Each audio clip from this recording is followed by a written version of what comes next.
This week on Siskel and Ebert, thief Martin Lawrence and victim Tim Robbins team up for a big heist in Nothing to Lose. Jackie Chan returns as a high-flying secret agent in Operation Condor. And Brendan Fraser stars as a modern-day Tarzan known as George of the Jungle.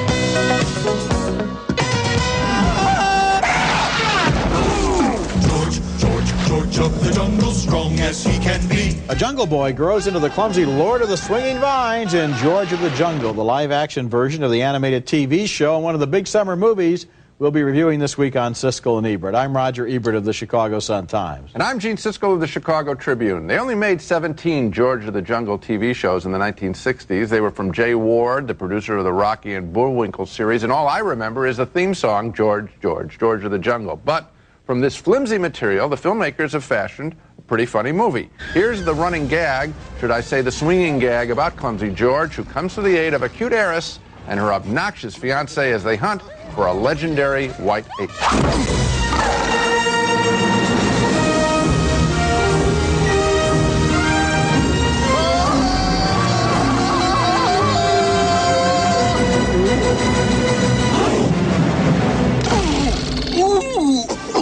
George is played by Brendan Fraser, who is perfectly cast for the role. Good-looking, buff, but convincing as a doofus. The heiress is played by Leslie Mann, and she's freaked when at George's lair, she finds he has a most intelligent ape as a butler. I mean, why wouldn't an ape read textbooks, and why wouldn't I find myself in a treehouse with room service and a Tarzan wannabe? One of the funniest gags in the film, George's pet dog, who has tusks.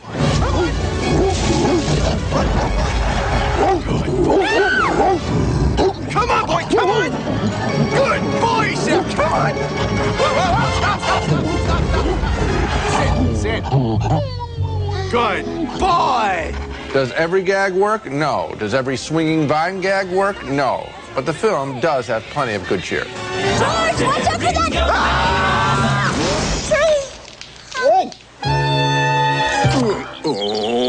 And what I really appreciate about George of the Jungle is the way the filmmakers attempt to break form by having the script kid itself, by acknowledging the narrator, by throwing in a few mature gags and references. It's not a by-the-numbers movie treatment of a TV show like Beverly Hillbillies or The Flintstones. Thumbs up for me on this one. Thumbs up for me, too. And I laughed loudly when that elephant came on screen. Big time. The elephant named Shep. Right. Who's a dog. When he bounds into the screen, slides to a halt, sits on his haunches, wags his tail, and starts to pant, it was just one of the funniest things I've ever seen in a movie. I mean, somebody's thinking there, and that's what you appreciate upon reflection is somebody's trying, not just doing the pilot. That's what was wrong with some of these shows. All the movies, they just do the pilot again bigger. This is you talked about George as a doofus, which he is. Right. But the movie was not made by doofuses. It's a smart movie about a doofus. Yeah, okay. All right. Next movie, our next What an insight. Aren't you proud that you could come out? I know. What an insight. Yes, I am proud of myself. Yes. And I'm happy that you noticed it. Our next movie has the rather wicked name Mrs. Brown. Wicked because that is what some of her subjects whispered about Queen Victoria when she developed a great emotional dependence on her horse groom, a man named John Brown. The film opens in 1864 when the Queen is still in deep mourning after the death of her beloved consort, Prince Albert. In her sorrow, she has retreated from London to her palace at Osborne on the Isle of Wight, where Brown, her Scottish stablemaster, thinks he knows what's best for her. You have been told repeatedly not to stand in the courtyard unless requested to do so. Yes, ma'am. And why do you persist in doing it? Because I believe Her Majesty's wrong. If ever a poor soul needed some fresh air, it's her. That's Judi Dench as Queen Victoria and Billy Connolly as John Brown. Of course, a commoner should not talk to the Queen that way, but she permits it, and gradually a strange, chaste flirtation develops between them, and he becomes protective of her. We stayed a little longer than expected with Mr. and Mrs. Grant. It was most agreeable. We were expecting you to return by 6. And now I'm back. And we had a wee nip of whiskey. To keep out the cold. Hey.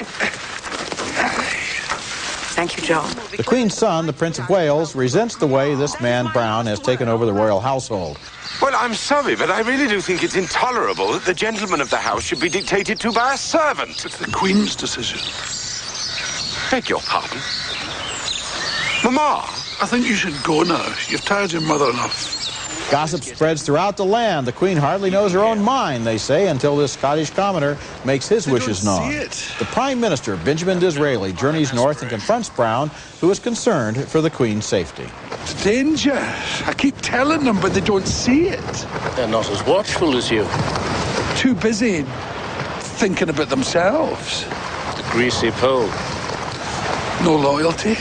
No, love. And that's Anthony Sher as Disraeli. I suppose Mrs. Brown is a love story, although presumably no sex is involved, and Victoria was in mourning all of her days for her beloved Albert. Intoxicated by his closeness to the throne, blinded by his regard for the Queen, Brown goes a little mad, and so does she.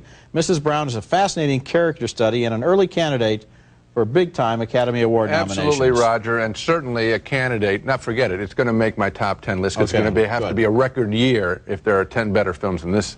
It's spectacular. And, you know, I've been asked over the years, you know, are there certain genres that you have trouble with? And I've said sometimes science fiction, because there's always doom and gloom, and sometimes costume dramas, because they always seem to be pretending that they're all Shakespeare in some way, some arch version of Shakespeare. They're not talking. And I believe it's 30 years since this story. Okay. Do you think human behaviors change that much? Emotions change? No. But no, of course not. But the costume dramas, everybody changes. And what I love about it is Judi Dench's performance is dead real. The emotions are as contemporary as can be. I disagree with you about costume dramas. I could name 100 that violate your generalization there. But apart from that, in case of this film, I totally agree with you. These values are totally modern. Right. And that's a heartbreaking, easy to identify with and universal. Story. And the way that they are both, it's a Victorian age after all. Right. The way they're both kind of getting around the fact that they really do have a love for each other. Right. And the fact that she's the Queen and has the power to do whatever she wants, and her advisors are aghast and are shocked. Yeah. It's a fascinating dynamic that's set up there. It's a love story. You know, I think of American President, you know, with Annette Bening and Michael Douglas. Yeah. I mean, and people love that story and all that. This is better. I mean, this is just as romantic, and it's as heartbreaking, and the acting is top flight. I will hope this will become a mainstream hit. I doubt it, but I'd love to see it happen. Coming up next, Tim Robbins and Martin Lawrence play the latest buddy team. They join forces to rob Robbins' rotten boss in Nothing to Lose. Which one did you think was scary? You were scary.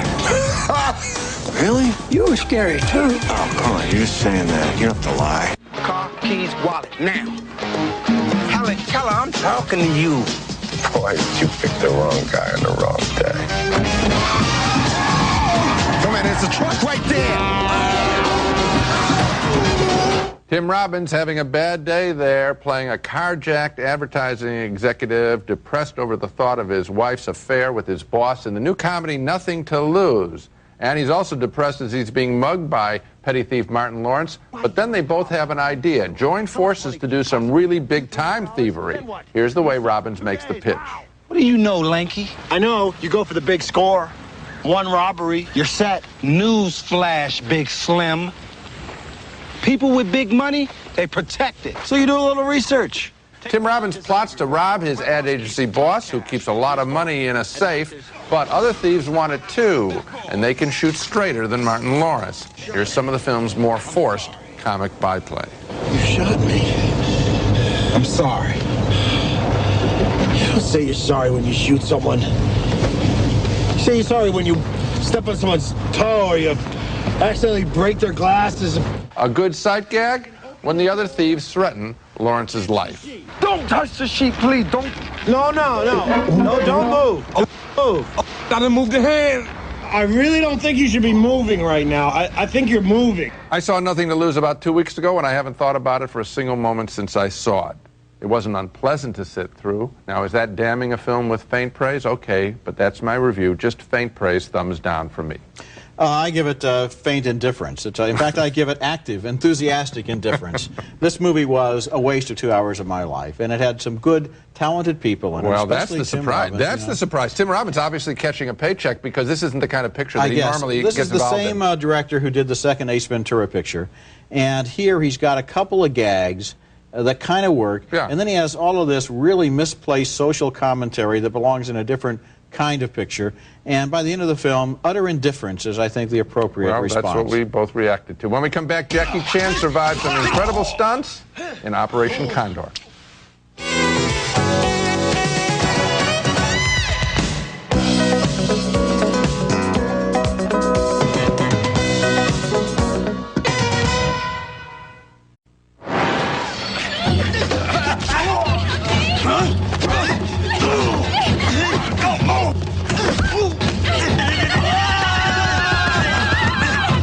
Jackie Chan uses the elbows of his partner to battle a bad guy in Operation Condor, yet another example of the way he has combined action and broad comedy to become one of the world's most popular stars.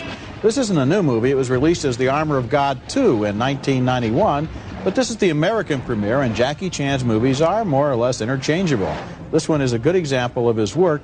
One thing we know going into the theater is that Jackie Chan does his own stunts, and that makes a scene like this one doubly interesting. It's not a stunt double. That's Jackie himself flying through the air.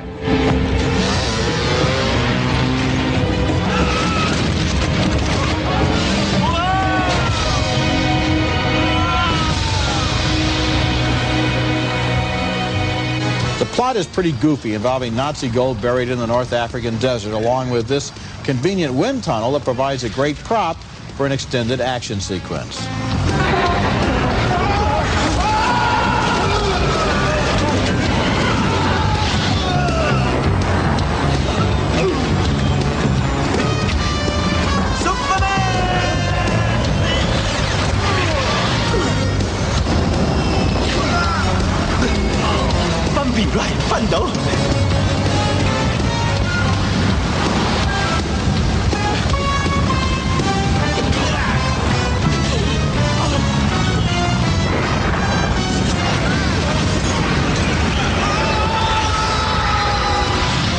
Operation Condor contains about as little dialogue as is possible to use in a talking picture. The plot is paper thin, the characters are silly, and yet the movie works and is entertaining in the same way silent comedies are entertaining, because the central character is a strong comic character with great timing and coordination, and we like him. Jackie Chan may be an acquired taste, but I've acquired it. I've acquired it too. You've heard this story before when I asked George C. Scott, how do you decide the really good actors from the stars? And he said, a joy of performing quality. I mean, Jackie Chan has it. You know, he's on there. I'm out to please you. I'll do anything. I'll risk my own life to make you laugh and enjoy yourself. And that's what happens in the picture. It's a lot of fun. Coming up next, the re-release of an important motion picture from the 1960s, Jean-Luc Godard's domestic drama Contempt, co-starring Brigitte Bardot.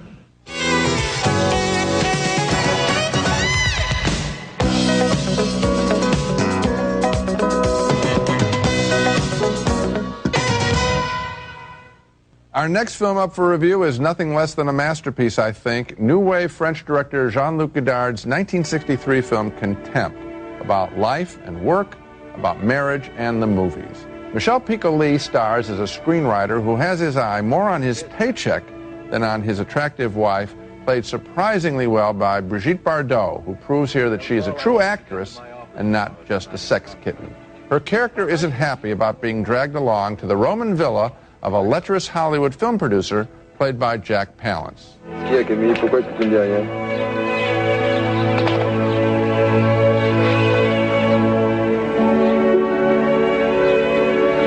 Back home, tension begins to flare between the writer and his wife.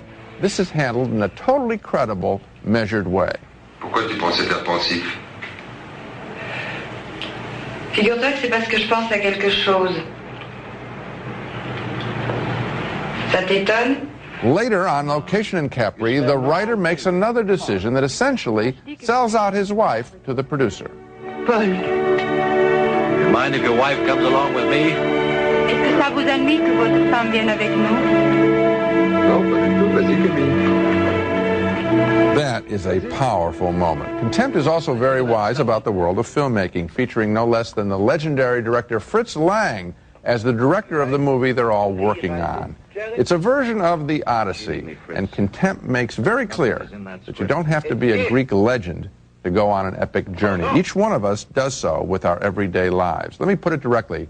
Godard's Contempt, in this newly restored version, which I saw for the first time in my life, is one of the great films I have ever seen. I really thought it was terrific. I can't rate it that highly, Wow. Gene. I feel that, as so often in the case of Godard, whose work I have always found to be very interesting and intriguing, he objectifies and pushes us out and makes us see the surface and keeps telling us it's a movie and adds particular camera movements and other devices in order to prevent the emotions from being realized and being expressed fully. Roger, you heard me. No, I heard you, and I can't explain it. My deepest emotions. I think it's all there. I don't think. And by the way, I think that the intellectual charge against Godard, if that's what you're making, can be valid in some of his films, but not in this one. I think this is probably the most human of Godard films, which is why it stood out so much for me. I'm glad you liked it so much. I think it's a good film too, but I would certainly not categorize it as one of the greatest films of all time by any means. One of the problems is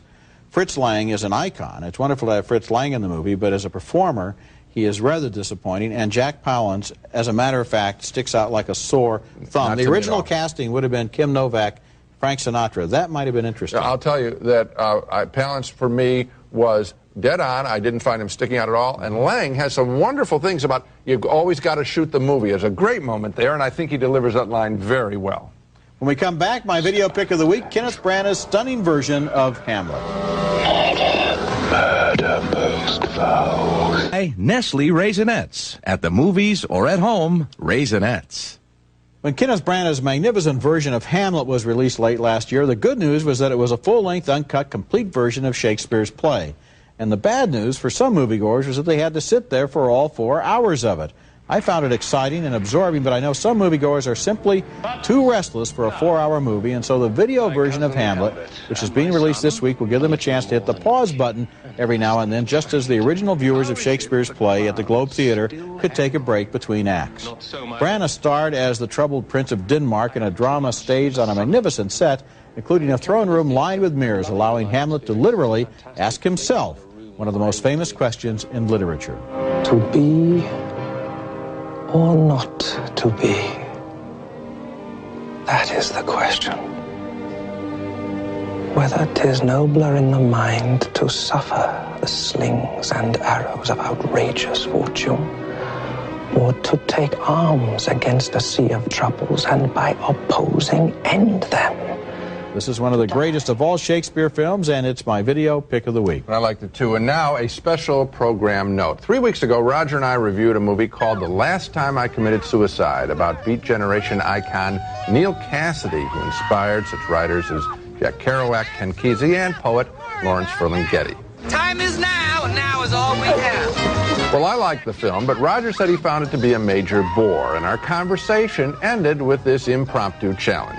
Jack Kerouac, and I'm sure Ferlinghetti, who is alive, and maybe watching this show, would probably laugh at this movie. We'll find out. I will try and contact Lawrence Ferlinghetti and ask if he laughed at the movie. Well, I guess we can count Mr. Ferlinghetti as a viewer, because he saw the movie and our program and wrote us this response, agreeing with Roger's negative vote, saying, in part, and I quote, "It's hard to decide who's committing suicide in this film, perhaps the director."